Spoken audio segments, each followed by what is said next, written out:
Chapter 35, The Recliner. Dinner time came around before Gojo knew it.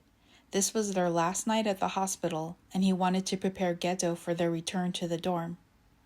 Geto was seated across the table from him, spooning rice soup into his mouth. He was a little warmer to Gojo after Shoko left a few hours earlier, but he still hadn't uttered but a few words to him all afternoon. Gojo ate his turkey sandwich and waited for Geto. He was glad to see Geto finishing up the whole bowl of soup, the most he'd seen him eat the past few days. Geto looked up at Gojo from his empty bowl. "Suguru, tomorrow morning we're gonna leave pretty early. I'm talking about before 6 a.m. "Why so early?" Gojo was trying to choose his words carefully. Geto wasn't aware of how much control Gojo was given over him, but he wanted to preserve his dignity and as much autonomy as he could afford. "Did you think it was weird to see yourself in pictures that you didn't remember taking?"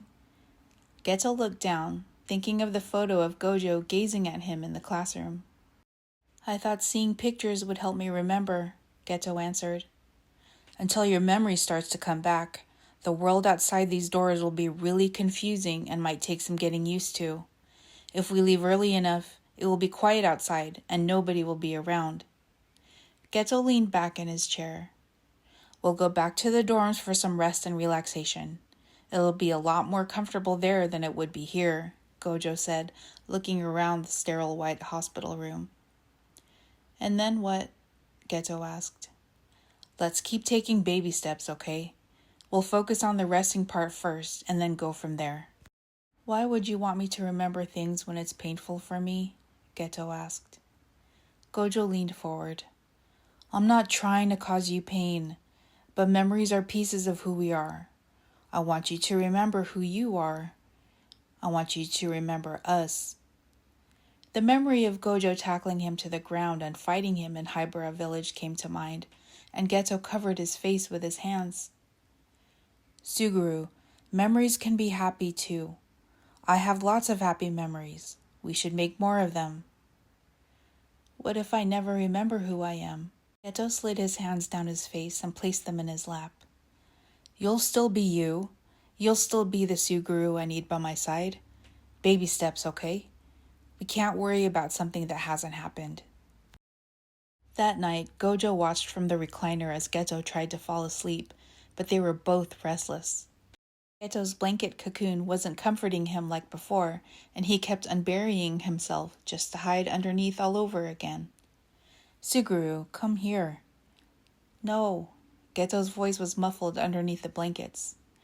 "I can't sleep either. Come here and keep me company," Gojo coaxed. Geto flung the bedsheets off and groaned in frustration. He sat up in bed and glared at Gojo.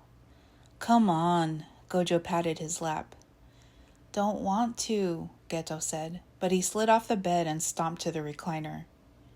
Gojo smiled. The outward reluctance masking his inner desire was one of Geto's more endearing qualities. When Geto got close enough, Gojo grabbed him by the waist and pulled him into his lap. Geto's legs hung over one side of the recliner. Geto turned his face away. The sudden intimacy embarrassed him. "I'm not a baby," Geto declared, although Gojo was holding him like one. "No, you're not a baby. I'm not trying to treat you like one. I was feeling lonely and needed you," Gojo admitted. Geto scoffed but turned his face back to Gojo. He leaned into Gojo and closed his eyes. Gojo felt Geto's body relax against his. He was finally asleep. Gojo eventually drifted off too, his arms around Geto.